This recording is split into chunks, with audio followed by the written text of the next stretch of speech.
دوستو پیس انفو میں خوش آمدید۔ السلام علیکم۔ ہم آپ کو ادوار رسول اللہ صلی اللہ علیہ وآلہ وسلم کی قسط نمبر 5 میں خوش آمدید کہتے ہیں، جس میں آپ جانیں گے رسول اللہ صلی اللہ علیہ وآلہ وسلم اور حضرت خدیجہ کبریٰ رضی اللہ تعالی عنہا کی شادی مبارک کب اور کیسے ہوئی۔ تو پیس انفو کے ساتھ بنے رہیے۔ لیکن اگر آپ نے ہمارا چینل سبسکرائب نہیں کیا تو سبسکرائب کر دیں اور گھنٹی کے نشان کو بھی دبا دیں تاکہ آپ کو ہر آنے والی نئی ویڈیو کا نوٹیفیکیشن ٹائم پہ مل سکے۔ Thank you.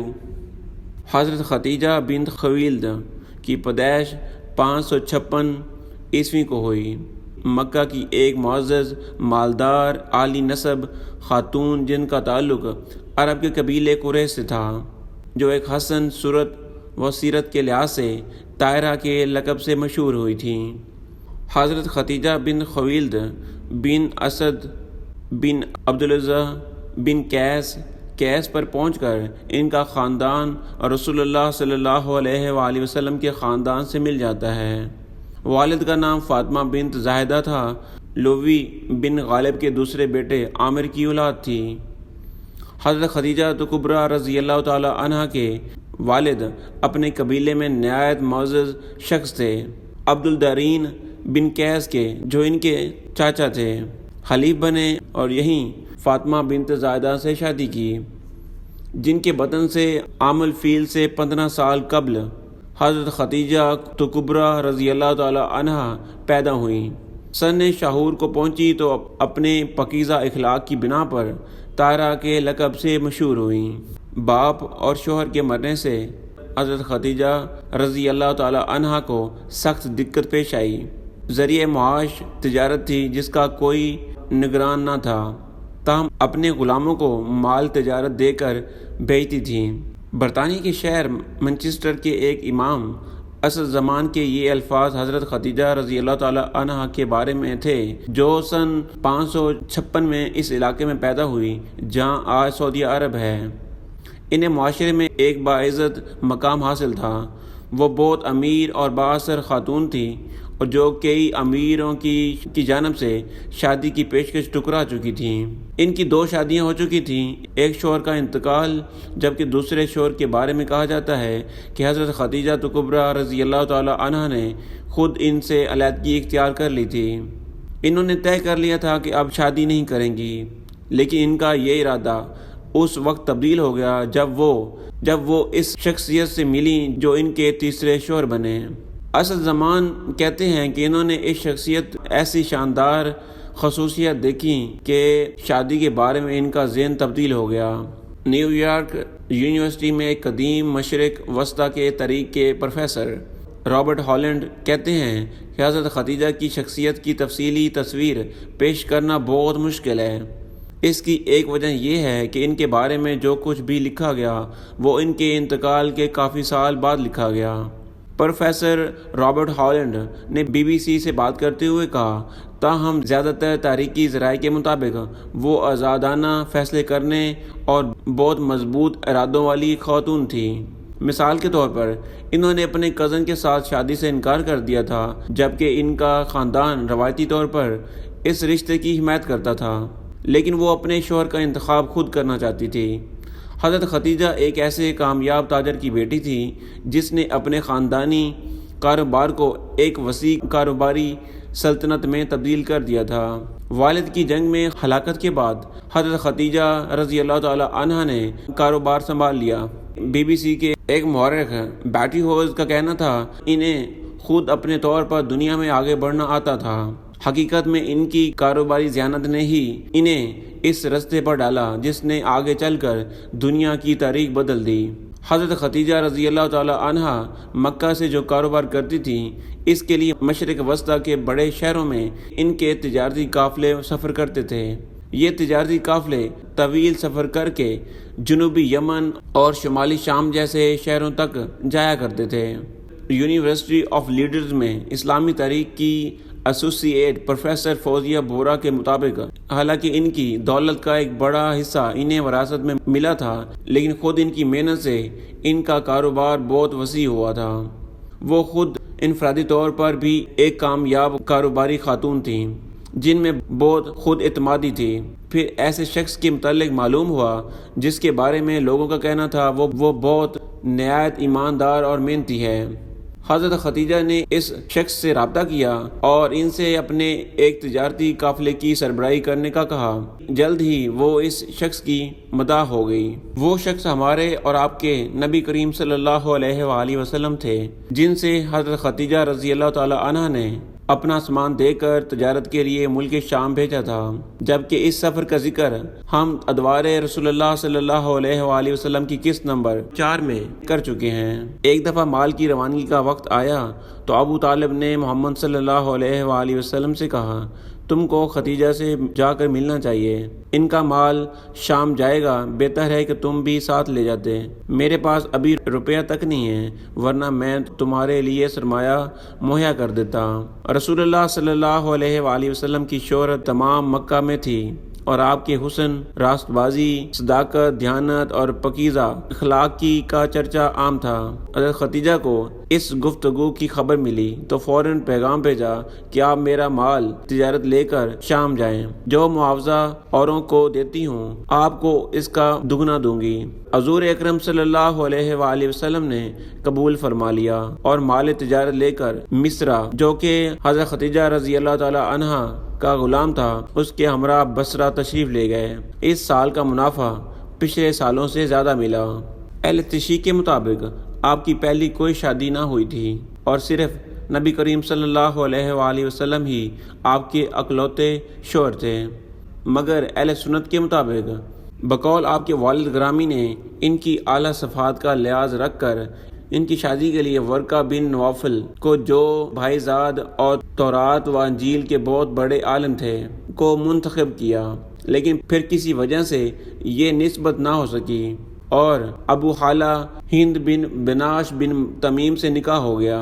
ابو حالہ کے بعد عتیق بن عابد مخزوم کے عقد نکاح میں آئی۔ اسی زمانے میں حرب جنگ الفجار چھڑی جس میں حضرت خدیجہ رضی اللہ تعالی عنہا کے والد لڑائی کے لیے نکلے اور مارے گئے۔ یہ عام الفیل سے تقریباً 20 سال بعد کا واقعہ ہے۔ حضرت خدیجہ رضی اللہ تعالی عنہا کی دولت و شہرت اور دیانت اخلاق نے تمام قریش کو اپنا بنا لیا تھا اور ہر شخص ان سے نکاح کا خواہاں تھا، لیکن نگاہ انتخاب کسی اور پر پڑ چکی تھی۔ حضرت محمد صلی اللہ علیہ وآلہ وسلم تجارت لے کر شام سے واپس آئے تو حضرت خدیجہ رضی اللہ تعالی عنہا نے شادی کا پیغام بھیجا۔ نفیس بنت مینا اس خدمت پر مقرر ہوئی۔ آپ صلی اللہ علیہ وآلہ وسلم نے منظور فرما لیا اور شادی کی تاریخ مقرر ہو گئی۔ حضرت خدیجہ رضی اللہ تعالی عنہا کے والد اگرچہ وفات پا چکے تھے، تاہم ان کے چاچا عمرو بن اسد زندہ تھے۔ عرب میں عورتوں کو یہ آزادی حاصل تھی کہ شادی بیوہ کے متعلق خود گفتگو کر سکتی تھیں۔ اسی بنا پر حضرت خدیجہ رضی اللہ تعالی عنہا نے چاچا کے ہوتے ہوئے خود براہ راست تمام مراتب طے کیے۔ طریق معین پر ابو طالب اور تمام روح سائے خاندان، جن میں آپ کے بہنوئی اور نبی کریم صلی اللہ علیہ وآلہ وسلم کے چاچا حمزہ بن عبد المطلب بھی تھے، حضرت خدیجہ رضی اللہ تعالی عنہا کے مکان پر آئے اور حضرت خدیجہ رضی اللہ تعالی عنہا نے بھی اپنے خاندان کے چند بزرگوں کو جمع کیا تھا۔ ابو طالب نے خطبہ نکاح پڑھا اور عمرو بن اسد کے مشورے سے 500 طلائی درم مہر قرار پایا اور حضرت خدیجہ رضی اللہ تعالی عنہا حضور اکرم صلی اللہ علیہ وآلہ وسلم کے عقد میں آ گئیں۔ پہلی ام المومنین کے شرف سے ممتاز ہوئیں۔ اس وقت حضور اکرم صلی اللہ علیہ وآلہ وسلم کی عمر مبارک 25 سال تھی اور حضرت خدیجہ رضی اللہ تعالی عنہا کی عمر مبارک 40 برس تھی۔ نکاح کے 15 سال بعد جب نبی کریم صلی اللہ علیہ وآلہ وسلم پیغمبر ہوئے اور فرائض نبوت کو ادا کرنا چاہا تو سب سے پہلے حضرت خدیجہ رضی اللہ تعالی عنہا کو یہ پیغام سنایا۔ وہ سننے سے پہلے مومن تھیں کیونکہ ان سے زیادہ آپ صلی اللہ علیہ وآلہ وسلم کے صادق ہونے کا فیصلہ کوئی اور شخص نہیں کر سکتا تھا۔ حضرت عائشہ رضی اللہ تعالی عنہا کہتی ہیں کہ رسول اللہ صلی اللہ علیہ وآلہ وسلم پر وحی کی ابتدا صداقہ سے ہوئی آپ جو کچھ خواب میں دیکھتے تھے وہ صبح رونما ہو جاتا تھا۔ اس کے بعد آپ صلی اللہ علیہ وآلہ وسلم کھانے پینے کا سامان لے کر غار ہیرا تشریف لے جاتے اور وہاں عبادت کرتے تھے۔ جب سامان ختم ہو جاتا تو واپس آ جاتے، حضرت خدیجہ کے پاس تشریف لاتے اور پھر واپس جا کر مصروف ہو جاتے، یہاں تک کہ ایک دن فرشتہ غیب نظر آیا اور آپ سے کہا پڑھ۔ آپ صلی اللہ علیہ وآلہ وسلم نے فرمایا میں پڑھا لکھا نہیں۔ اس نے زور سے دبایا، پھر مجھے چھوڑ دیا اور کہا پڑھ، تو میں نے پھر کہا میں پڑھا لکھا نہیں۔ پھر اس نے دوبارہ زور سے دبایا اور چھوڑ دیا اور کہا پڑھ، پھر میں نے کہا میں پڑھا لکھا نہیں۔ اسی طرح تیسری دفعہ دبا کر کہا کہ پڑھ اس خدا کے نام سے جس نے کائنات کو پیدا کیا، جس نے انسان کو گوشت کے لوتھڑے سے پیدا کیا، پڑھ تیرا خدا کریم ہے۔ رسول اللہ صلی اللہ علیہ وآلہ وسلم تو گھر تشریف لائے تو جلال الہی سے لبریز تھے۔ آپ صلی اللہ علیہ وآلہ وسلم نے حضرت خدیجہ رضی اللہ تعالیٰ عنہا سے کہا مجھ کو کپڑا اڑواؤ، مجھ کو کپڑا اڑواؤ۔ لوگوں نے کپڑا اڑوایا تو ہیبت کم ہوئی اور پھر حضرت خدیجہ رضی اللہ تعالیٰ عنہا سے تمام واقعہ بیان کیا اور کہا مجھ کو ڈر ہے۔ حضرت خدیجہ رضی اللہ تعالیٰ عنہا نے کہا آپ صلی اللہ علیہ وآلہ وسلم پریشان نہ ہوں، خدا آپ کا ساتھ نہ چھوڑے گا، کیونکہ آپ صلہ رحمی کرتے ہیں، بے کسوں اور فقیروں کے معاون رہتے ہیں، مہمان نوازی اور مصائب میں حق کی حمایت کرتے ہیں۔ پھر وہ آپ کو اپنے چاچا زاد بھائی ورقہ بن نوفل کے پاس لے گئیں، جو مذہب کے حساب سے نصرانی تھے، عبرانی زبان جانتے تھے اور عبرانی زبان میں انجیل لکھا کرتے تھے۔ اب وہ بوڑھے اور نابینا ہو گئے تھے۔ حضرت خدیجہ رضی اللہ تعالیٰ عنہ نے کہا اپنے بھتیجے محمد صلی اللہ علیہ وآلہ وسلم کی باتیں سنو، تو بولے تو نے کیا دیکھا؟ رسول اللہ صلی اللہ علیہ وآلہ وسلم نے واقعہ کی کیفیت بیان کی تو کہا یہ وہی ناموس ہے جو موسیٰ پر اترا تھا، کاش مجھ میں اس وقت قوت ہوتی اور زندہ رہتا جب آپ کی قوم آپ کو شہر بدر کرے گی۔ حضور اکرم صلی اللہ علیہ وآلہ وسلم نے پوچھا کہ یہ لوگ مجھے نکال دیں گے؟ ورقہ نے جواب دیا ہاں، جو کچھ آپ پر نازل ہوا، جب کسی پر نازل ہوتا ہے تو دنیا اس کے دشمن ہو جاتی ہے، اور اگر اس وقت تک میں زندہ رہا تو تمہاری وزنی مدد کروں گا۔ اس کے بعد ورقہ بن نوفل کا بہت جلد انتقال ہو گیا اور وہی کچھ دنوں کے لیے رک گئی۔ اہل تشیع اس سارے واقعے کو غلط جانتے ہیں اور توہین ریاست قرار دیتے ہیں۔ اس وقت تک نماز پنجگانہ فرض نہ تھی اور نبی کریم صلی اللہ علیہ وآلہ وسلم نوافل پڑھا کرتے تھے۔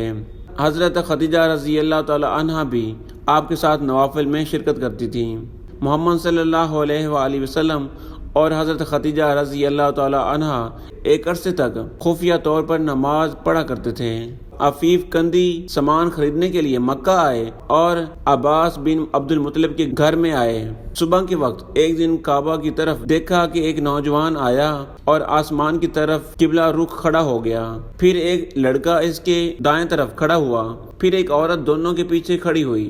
نماز پڑھ کر یہ لوگ چلے گئے تو عفیف نے عباس سے کہا کوئی عظیم عالیشان واقعہ پیش آنے والا ہے؟ عباس نے جواب دیا ہاں۔ پھر کہا جانتے ہو یہ نوجوان کون ہے؟ یہ میرا بھتیجا محمد صلی اللہ علیہ وآلہ وسلم ہے، یہ دوسرا بھتیجا حضرت علی ابن طالب ہیں، اور یہ محمد کی بیوی حضرت خدیجہ رضی اللہ تعالی عنہا ہیں۔ میرے بھتیجے کا خیال ہے کہ اس کا مذہب پروردگار عالم کا مذہب اور جو کچھ کرتا ہے اس کے حکم سے کرتا ہے۔ دنیا میں جہاں تک مجھ کو علم ہے اس خیال کے صرف یہی 3 شخص ہیں۔ سب طریق نگاروں نے اس واقعے کو حقیقی اور اس روایت کو ضعیف سمجھتے ہیں، لیکن اس کے ضعیف ہونے کی کوئی وجہ نہیں ہے۔ حضرت خدیجہ نے صرف نبوت کی تصدیق ہی نہیں کی بلکہ آغاز اسلام میں محمد صلی اللہ علیہ وآلہ وسلم کی سب سے بڑی معین اور مددگار ثابت ہوئیں۔ محمد صلی اللہ علیہ وآلہ وسلم کو جو چند سال تک کفار مکہ اذیت دیتے ہوئے ڈرتے تھے، اس میں بڑی حد تک حضرت خدیجہ رضی اللہ تعالی عنہا کا اثر کام کر رہا تھا۔ آغاز نبوت میں نبی کریم صلی اللہ علیہ وآلہ وسلم کی زبان سے یہ الفاظ نکلے کہ مجھ کو ڈر ہے، تو انہوں نے کہا آپ پریشان نہ ہوں، خدا آپ کا ساتھ نہ چھوڑے گا۔ دعوت اسلام کے سلسلے میں جب مشرکین نے آپ کو طرح طرح کی اذیتیں پہنچائیں تو حضرت خدیجہ رضی اللہ تعالی عنہ نے آپ کو تسلی دی۔ سن 7 نبوی میں جب قریش نے اسلام کو تباہ کرنے کا فیصلہ کیا تو یہ تدبیر سوچی کہ محمد صلی اللہ علیہ وآلہ وسلم اور اس کے خاندان کو ایک گھاٹی میں محصور کیا جائے۔ چنانچہ ابو طالب مجبور ہو کر تمام خاندان ہاشم کے ساتھ شب بن طالب میں پناہ گزیر ہوئے۔ حضرت خدیجہ رضی اللہ تعالی عنہ بھی ساتھ آئیں۔ 3 سال تک بنو ہاشم نے اس آثار میں بسر کیے، تاہم اس زمانے میں بھی حضرت خدیجہ رضی اللہ تعالی عنہ کے اثر سے کبھی کبھار کھانا پہنچ جاتا تھا۔ حضرت خدیجہ رضی اللہ تعالی عنہ کی عظمت اور فضیلت کا اندازہ اس سے ہو سکتا ہے کہ محمد صلی اللہ علیہ وآلہ وسلم نے جب فرض نبوت ادا کرنا چاہا تو فضائے عالم سے ایک آواز بھی آپ کی تائید میں نہ اٹھی۔ کوہ ہرا، وادی عرفات، جبل فرعون، غرض تمام جزیرہ عرب آواز پر پہ کر تصویر بنا ہوا تھا، لیکن اس عالمگیر خاموشی میں صرف ایک آواز تھی جو فضائے مکہ میں تاموج پیدا کر رہی تھی۔ یہ آواز حضرت خدیجہ رضی اللہ تعالی عنہا کے قلب سے بلند ہو رہی تھی۔ مسند احمد میں روایت ہے کہ نبی کریم صلی اللہ علیہ وآلہ وسلم نے حضرت خدیجہ رضی اللہ تعالی عنہا سے فرمایا، با خدا میں کبھی لات و عزیٰ کی پرستش نہ کروں گا۔ انہوں نے جواب دیا کہ لات کو جانے دیجئے اور عزیٰ کو جانے دیجئے، یعنی ان کا ذکر نہ کیجئے۔ محمد صلی اللہ علیہ وآلہ وسلم اور اسلام کو ان کی ذات سے جو تقویت تھی وہ سیرت نبوی کریم صلی اللہ علیہ وآلہ وسلم کے ایک ایک صفحے سے نمایاں ہے۔ ابن شام میں ہے کہ وہ اسلام کے متعلق حضرت محمد صلی اللہ علیہ وآلہ وسلم سے ان کو جو محبت تھی وہ اس سے ظاہر ہے کہ باوجود اس تامول اور دولت و شہرت کے جو ان کو حاصل تھی، حضرت محمد صلی اللہ علیہ وآلہ وسلم کی خدمت خود کرتی تھی۔ چنانچہ صحیح بخاری میں روایت ہے کہ ایک مرتبہ جبرائیل علیہ السلام نے محمد صلی اللہ علیہ وآلہ وسلم سے عرض کی کہ حضرت خدیجہ رضی اللہ تعالی عنہ برتن میں کچھ لا رہی ہیں، آپ ان کو خدا کا اور میرا سلام پہنچا دیجئے۔ محمد صلی اللہ علیہ وآلہ وسلم کو زید بن حارثہ سے سخت محبت تھی، لیکن وہ مکہ میں غلام کی حیثیت سے رہتے تھے۔ حضرت خدیجہ رضی اللہ تعالی عنہ نے ان کو آزاد کروایا اور اب وہ کسی دنیاوی رئیس کے خادم ہونے کے بجائے شہنشاہ ریاست حضرت محمد صلی اللہ علیہ وآلہ وسلم کے غلام تھے۔ محمد صلی اللہ علیہ وآلہ وسلم کو بھی حضرت خدیجہ رضی اللہ تعالی عنہ سے بے پناہ محبت تھی۔ آپ نے ان کی زندگی تک دوسری شادی نہیں کی۔ ان کی وفات کے بعد آپ کا معمول تھا کہ جب گھر میں کوئی جانور ذبح ہوتا تو آپ ڈھونڈ ڈھونڈ کر ان کی سہیلیوں کے پاس گوشت بھجوایا کرتے تھے۔ حضرت عائشہ رضی اللہ تعالی عنہ کہتی ہیں، گویا میں نے خدیجہ کو نہیں دیکھا، لیکن مجھ کو جس قدر ان پر رشک آتا تھا کسی اور پر نہیں آتا تھا، جس کی وجہ یہ تھی کہ محمد صلی اللہ علیہ وآلہ وسلم ہمیشہ ان کا ذکر کیا کرتے تھے۔ ایک دفعہ میں نے اس پر آپ کو رنجیدہ کیا، لیکن آپ نے فرمایا خدا نے مجھ کو ان کی محبت دی ہے۔ صحیح بخاری و مسلم میں ہے، عورتوں میں بہترین مریم بنت عمران ہے اور پھر عورتوں میں بہترین حضرت خدیجہ بنت خویلد ہیں، یعنی حضرت خدیجہ رضی اللہ تعالی عنہا ہے۔ ایک مرتبہ جبرائیل علیہ السلام حضرت محمد صلی اللہ علیہ وآلہ وسلم کے پاس بیٹھے ہوئے تھے۔ حضرت خدیجہ رضی اللہ تعالی عنہا آئیں تو فرمایا، ان کو جنت میں ایک ایسا گھر ملنے کی بشارت سنا دیجئے جو موتیوں کا ہوگا اور جس میں شور و گل اور محنت مشقت نہ ہوگی۔ پیغمبر اسلام حضرت محمد صلی اللہ علیہ وآلہ وسلم کے رشتہ ازواج میں منسلک ہونے سے پہلے حضرت خدیجہ رضی اللہ تعالی عنہ کے شوہر دار اور بچہ دار ہونے کا عادہ ملتا ہے۔ بلازری انصاب الشرف میں ابو ہیلہ ہند بن بناش کو نبی کریم صلی اللہ علیہ وآلہ وسلم سے پہلے حضرت خدیجہ رضی اللہ تعالی عنہ کا شوہر قرار دیتے ہیں۔ اسی طرح عتیق بن عابد بن عبداللہ بن عمر بن مخزوم کو بھی حضرت خدیجہ رضی اللہ تعالی عنہ کا شوہر قرار دیا گیا ہے، لیکن اہل تشیع کے مطابق حضرت خدیجہ رضی اللہ تعالی عنہ نے پیغمبر اسلام صلی اللہ علیہ وآلہ وسلم کی زوجیت میں آنے سے پہلے کسی سے شادی نہیں کی تھی۔ ابن شہر آشوب کے مطابق سید مرتضیٰ اپنی کتاب شافی اور شیخ توسی اپنی کتاب التخلیص میں پیغمبر مصطفیٰ صلی اللہ علیہ وآلہ وسلم کے ساتھ شادی کے موقع پر حضرت خدیجہ رضی اللہ تعالی عنہ کے کنوارہ ہونے کی طرف اشارہ کرتے ہیں۔ محمد صلی اللہ علیہ وآلہ وسلم سے 6 اولادیں پیدا ہوئیں، 2 صاحبزادے جو بچپن میں ہی انتقال کر گئے، 4 صاحبزادیاں شامل ہیں۔ حضرت قاسم بن محمد صلی اللہ علیہ وآلہ وسلم جو صلی اللہ علیہ وآلہ وسلم کے سب سے بڑے بیٹے تھے، انہی کے نام پر آپ ابو القاسم کنیت کرتے تھے۔ حضرت زینب بنت محمد صلی اللہ علیہ وآلہ وسلم جو کہ محمد صلی اللہ علیہ وآلہ وسلم کی سب سے بڑی صاحبزادی تھیں۔ حضرت عبداللہ بن محمد صلی اللہ علیہ وآلہ وسلم نے بہت کم عمر پائی۔ حضرت رقیہ بن محمد صلی اللہ علیہ وآلہ وسلم اور کلثوم بنت محمد صلی اللہ علیہ وآلہ وسلم اور حضرت فاطمہ الزہرا سلام اللہ علیہ بنت محمد صلی اللہ علیہ وآلہ وسلم۔ حضرت خدیجہ رضی اللہ تعالی عنہ اپنی اولاد کو بہت چاہتی تھیں اور چنانچہ دنیا نے بھی ساتھ دیا، اس لیے عقبہ کی لونڈی سلمہ کو بچوں کی پرورش پر مقرر کیا ہوا تھا، وہ ان کو کھلاتی اور دودھ پلاتی۔ حضرت خدیجہ رضی اللہ تعالی عنہ وہ محمد صلی اللہ علیہ وآلہ وسلم کی پہلی بیوی ہیں۔ وہ جب عقد نکاح میں آئیں تو ان کی عمر 40 سال کے قریب تھیں، لیکن محمد صلی اللہ علیہ وآلہ وسلم نے ان کی زندگی میں دوسری شادی نہیں کی، سب سے لمبی ازواجی زندگی آپ کے ساتھ گزاری، جو کہ 25 سال تک آپ اکلوتی محمد صلی اللہ علیہ وآلہ وسلم کی زوجہ رہیں۔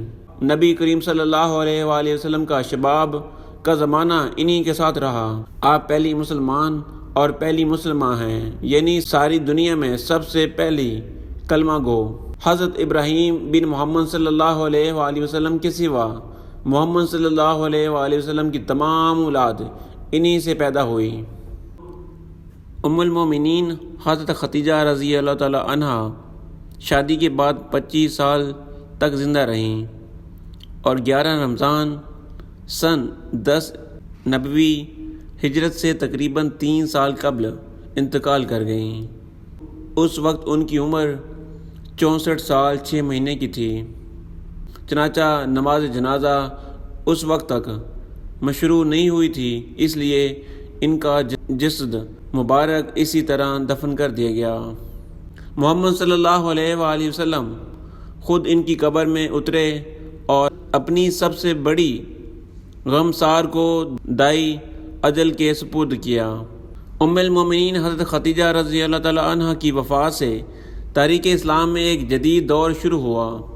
یہی زمانہ ہے جو اسلام کا سخت ترین زمانہ ہے، اور خود نبی کریم صلی اللہ علیہ وآلہ وسلم نے اس سال کو غم کا سال فرمایا تھا، کیونکہ ان کے اٹھ جانے کے بعد قریش کو کسی شخص کا پاس نہیں رہ گیا تھا، اور وہ نہایت بے رحمی سے نبی کریم صلی اللہ علیہ وآلہ وسلم کو ستاتے تھے۔ اگر آپ کو ہماری ویڈیو پسند آئی ہو اور ایسی انفارمیٹیو ویڈیو کے لیے ہمارے چینل کو لائک کیجیے، کامنٹس کیجیے اینڈ سبسکرائب کیجیے اور شیئر بھی کیجیے۔ Thank you for watching.